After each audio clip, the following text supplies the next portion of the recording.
The ballroom was glittering with golden chandeliers, the kind of light that made diamonds shimmer and designer dresses glow even brighter.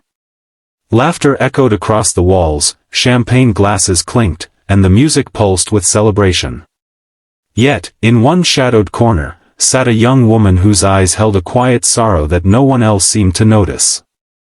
Her wheelchair was tucked slightly out of view, as though someone had deliberately placed her there, an afterthought in her own family's grand event. She was the daughter of the most powerful CEO in the city, a man who could command entire boardrooms with a single glance. Yet here, at her brother's wedding, his paralyzed daughter was left invisible. Guests passed by with polite nods but quickly turned their attention elsewhere. Some whispered, others avoided her eyes altogether, as though her very presence was an uncomfortable reminder of life's fragility in a room meant for beauty and perfection. And in that painful silence, her loneliness grew louder than the music. Backhand index pointing right before I continue this story, if you believe in kindness, second chances, and standing up for those who are overlooked, please take a moment to like, comment, share, and subscribe to this channel. Your support helps us spread stories that inspire hearts around the world. Her name was Emily. She had once been the life of every gathering, a girl with laughter that could fill an entire room. But after a devastating accident 2 years ago, she was paralyzed from the waist down. Overnight, the world she knew collapsed. Friends drifted away, invitations stopped arriving, and in the eyes of society, she transformed from the vibrant daughter of a CEO into a silent figure in a wheelchair. Her father provided her with every luxury, private nurses, therapists, expensive treatments, but not his time, not his acknowledgement, not his warmth. He was a man too busy chasing empires to see that his daughter's spirit was crumbling. Tonight, at her brother's wedding, was no different. The bride and groom danced under the dazzling lights, while Emily's hands rested motionless on her lap. The sound of clapping surrounded her, but no one reached for her hand, no one asked her to join, no one even looked long enough to notice the tears she tried so hard to blink away. To everyone else, she was a silent statue at the edge of celebration. But then, something unexpected happened. Across the hall, a man watched her quietly. He wasn't dressed in the kind of tailored suits that most of the guests wore. His jacket was simple, slightly worn, his tie a little crooked, but his presence carried something deeper than wealth, an authenticity that drew the eye. His name was Daniel, a single father who had been invited as a distant relative of the bride's family. Unlike the others, he didn't see Emily's wheelchair first. He saw her pain. He saw her isolation. He saw a young woman aching for someone to remind her she still mattered. As the music swelled, Daniel glanced at his 10-year-old daughter, Lily, who stood by his side. She was a curious, kind-hearted girl with big brown eyes, and she too had been staring at Emily. Without hesitation, Lily tugged her father's sleeve and whispered that they should go and talk to the lonely lady in the corner. That small nudge was all Daniel needed.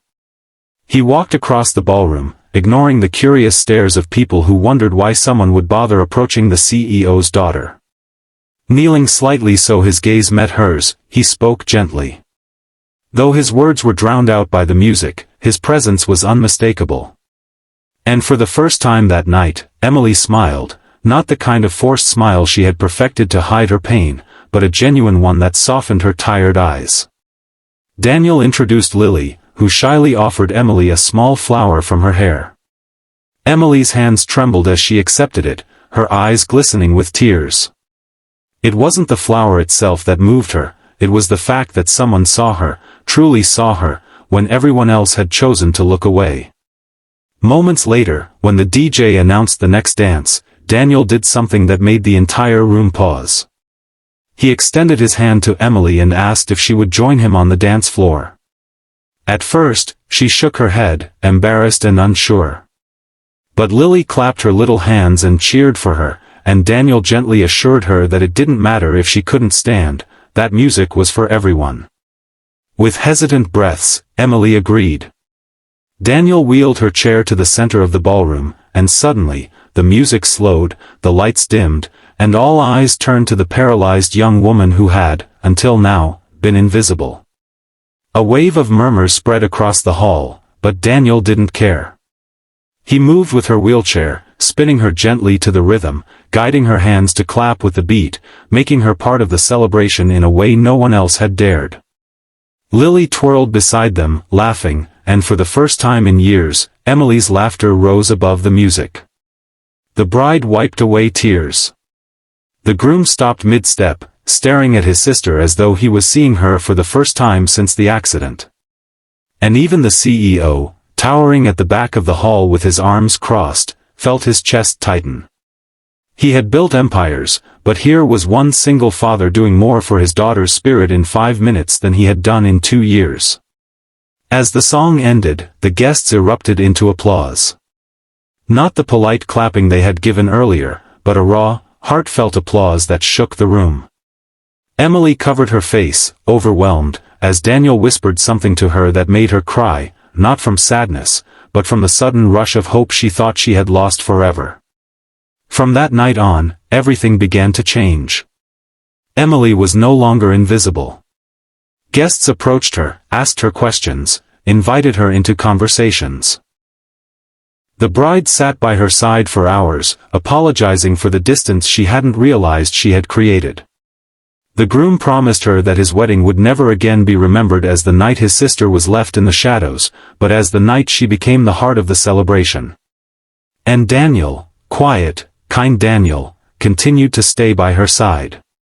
Not because of pity, not because of obligation, but because he saw her as a whole person, not defined by her wheelchair but by the strength of her spirit. Over the weeks and months that followed, he and Emily formed a friendship that blossomed into something deeper. His daughter, Lily, adored her, calling her Auntie Em, and sneaking into her room to share secrets and giggles.